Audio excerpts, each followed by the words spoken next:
ભરૂચ જિલ્લામાં આજ રોજ પ્રાથમિક શિક્ષણ શિષ્યવૃત્તિ અને માધ્યમિક શિક્ષણ શિષ્યવૃત્તિ 2024ની પરીક્ષા રાજ્ય પરીક્ષા બોર્ડ લેવામાં આવી હતી, જેમાં પ્રાથમિક શિક્ષણ શિષ્યવૃત્તિ 5996 વિદ્યાર્થીઓ અને માધ્યમિક શિક્ષણ શિષ્યવૃત્તિની પરીક્ષામાં 1460 વિદ્યાર્થીઓએ પરીક્ષા આપી હતી।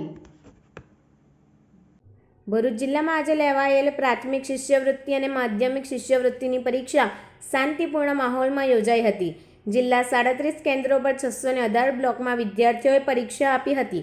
આ અંગેની વાત કરીએ તો ભરૂચ જિલ્લામાં પ્રાથમિક શિષ્યવૃત્તિની પરીક્ષા કુલ 6646 નોંધાયેલ વિદ્યાર્થીઓમાંથી 5996 વિદ્યાર્થીઓએ પરીક્ષા આપી હતી। 650 વિદ્યાર્થીઓ ગેરહાજર રહ્યા હતા। માધ્યમિક શિષ્યવૃત્તિ પરીક્ષામાં 1648 વિદ્યાર્થીઓ નોંધાયા હતા, જેમાંથી કુલ 1460 વિદ્યાર્થીઓ પરીક્ષામાં હાજર રહ્યા હતા, જ્યારે 188 વિદ્યાર્થીઓ ગેરહાજર રહ્યા હતા। આ તમામ વિદ્યાર્થીઓ શાંતિપૂર્ણ માહોલમાં પરીક્ષાઓ આપી શકે તે માટે તમામ પ્રકારની તૈયારીઓ શિક્ષણ વિભાગ દ્વારા કરાઈ હતી, જેમાં તમામ કેન્દ્રો પર સીસીટીવી કેમેરાની પણ ચકાસણી લેવામાં આવ્યા છે। પરીક્ષાના સુચારુ સંચાલન માટે અવિરત વીજ સેવાઓ મળી રહે તે માટે વીજળી કંપનીના અધિકારીઓ તેમજ પોલીસ ડિપાર્ટમેન્ટમાં અને હીટવેવને ધ્યાનમાં રાખી હેલ્થ ડિપાર્ટમેન્ટના લોકો પણ હાજર રહ્યા હતા। આ પરીક્ષા પાસ કરી મેરિટમાં આવનાર વિદ્યાર્થીઓને પ્રતિ માસ 1000 લેખે 10 માસના કુલ 10,000 રૂપિયા શિષ્યવૃત્તિ પેટે ચૂકવવામાં આવશે। તારીખ 28/4/2024ને રવિવારના રોજ પ્રાર્થના વિદ્યાલય ભરૂચ ખાતે PSE એટલે કે પ્રાઇમરી સ્કોલરશિપ એક્ઝામ 2024નું આયોજન કરેલ છે, જેમાં કુલ 10 બ્લોક છે અને તેમાં 300 બાળકો ફાળવેલ છે।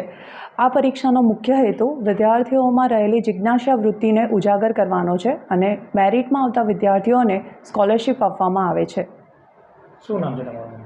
પટેલ શ્રુતિ। રાજ્ય પરીક્ષા બોર્ડ ગાંધીનગર દ્વારા આજ રોજ આખા રાજ્યમાં પ્રાથમિક શિષ્યવૃત્તિ પરીક્ષા અને માધ્યમિક શિષ્યવૃત્તિ પરીક્ષાનું આયોજન કરવામાં આવ્યું છે। ભરૂચ જિલ્લામાં પણ કુલ 37 સેન્ટરો પર આ પરીક્ષાનું આયોજન કરવામાં આવ્યું છે। પ્રાથમિક શિષ્યવૃત્તિ પરીક્ષા 26 સેન્ટરો પર, જ્યારે માધ્યમિક શિષ્યવૃત્તિ પરીક્ષા 11 સેન્ટરો પર આયોજિત કરવામાં આવી છે। તમામ તૈયારીઓ પૂર્ણ કરવામાં આવી છે। પ્રાથમિક શિષ્યવૃત્તિ પરીક્ષા અંતર્ગત કુલ 6646 જેટલા વિદ્યાર્થીઓ નોંધાયા છે, તેમાંથી 5996 જેટલા વિદ્યાર્થીઓ હાજર રહ્યા છે અને 650 જેટલા વિદ્યાર્થીઓ ગેરહાજર રહ્યા છે, જ્યારે માધ્યમિક શિષ્યવૃત્તિ પરીક્ષા અંતર્ગત 1648 વિદ્યાર્થીઓ નોંધાયા છે, જેમાંથી 1460 વિદ્યાર્થીઓ હાજર રહ્યા છે, 188 વિદ્યાર્થીઓ ગેરહાજર રહ્યા છે। જિલ્લા શિક્ષણ અધિકારીના માર્ગદર્શન હેઠળ તમામ તૈયારીઓ પૂર્ણ કરવામાં આવી છે અને શાંતિથી પરીક્ષા ચાલી રહી છે।